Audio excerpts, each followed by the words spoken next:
Wait. Hup. Nice. Get. Here. Hup. Nice. Good boy.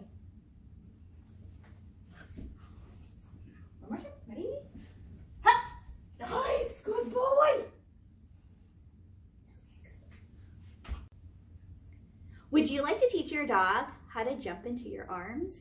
If you have a small dog, this is going to be a great tutorial for you because this is how to teach your small dog how to learn to jump into your arms. If you have a larger dog, this might be something that you can start, but really be cautious because you're going to have to catch your dog. So you might want to look at a different tutorial about your dog kind of jumping off of you, or maybe you stay lower for them to jump into your arms. It just depends.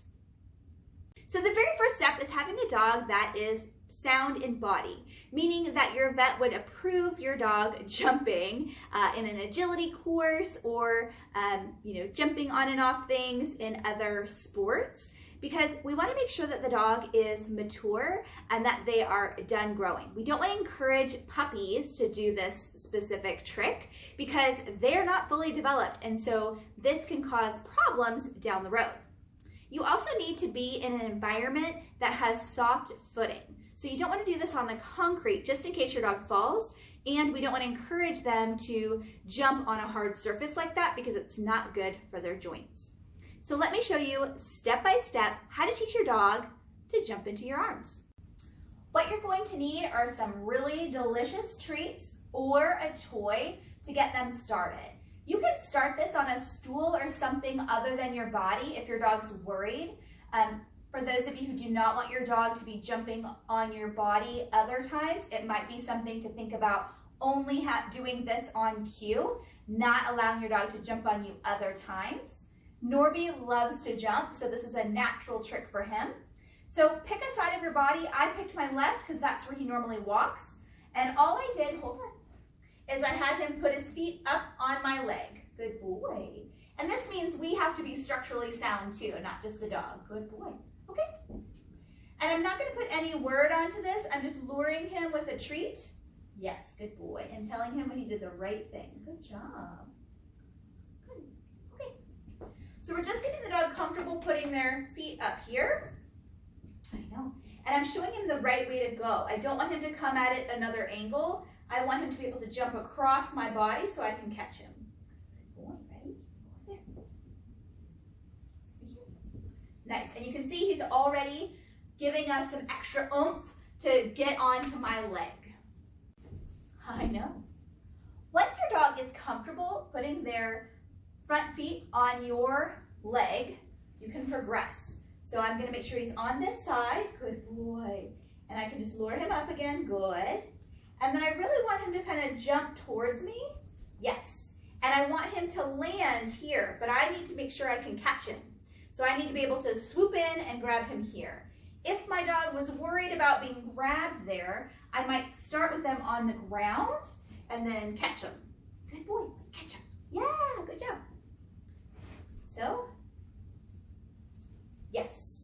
Right, so I want him just to land here and balance. That's my next step. Do it again. Good. And I want to make sure when I practice this, I keep it short and sweet. It's a lot of muscle and energy on their part to jump into my arms. So I'm not going to do this for like 15 times. I'm going to do a few times and then take a break. And then I can do it later in the day if I want to, but only once or twice a day for maybe 5-10 times. Good boy. Once your dog is jumping onto your leg reliably, you're able to kind of scoop them and they're able to balance. Then you can progress to them aiming more for your chest. So they're going to use your leg to jump off of into your chest. Hold on, kiddo. So I've got my leg up, yes, right? And so you can see he's coming up to grab the treat in my right hand. If I was going to do the left, I would just have my opposite hand with the treat. Wait. He's so enthusiastic. I know, thank you. Wait. Yes. And I really want him to feel secure in jumping up. I didn't even have to catch him because I gave him a lot of surface to land on. Wait. Nice. Good. And you can see I'm giving him this nice angle coming from here to here. I want you to land here. I'll catch you. And then once that's going really well, that you're on the ground, if you feel comfortable, You can go ahead and stand up and do the whole thing. So the dog puts it all together. Again, safety first. Make sure your dog is sound, meaning they don't have any joint issues, they're fully developed, they're mature, and that you're doing it on a surface that's safe. Don't let other people do this with your dog because you don't want them to be dropped. That obviously is very dangerous, especially the taller you are, right? So let me show you the full thing. Good boy. So I'm gonna get him on my side. Wait. Hup, whoop. And we almost lost you there, kid. Right, so we weren't ready. That was not planned, but it's real life. And he's getting a little fatigued. Sit, wait. Hup, nice. There we go. Nice job. Very good. And I'm also very careful when I set them down because I want to be respectful of their body, not just of my own body. If I had a dog that was larger or bigger nails, I might even have some protective gear on me, but he's very light and delicate, so I don't have to worry about being ripped up. Once your dog is reliably jumping into your arms, you can start adding a verbal cue like hup or up or jump, whatever you want, whatever makes sense to you. I just say hup and he hops into my arms.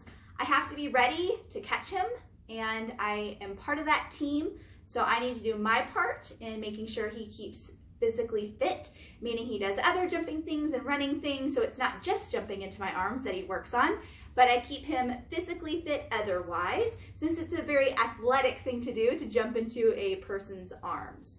So if you have any questions, post them in the comments down below. I'd love to hear from you. And remember, safety first, but have fun with your dog as well.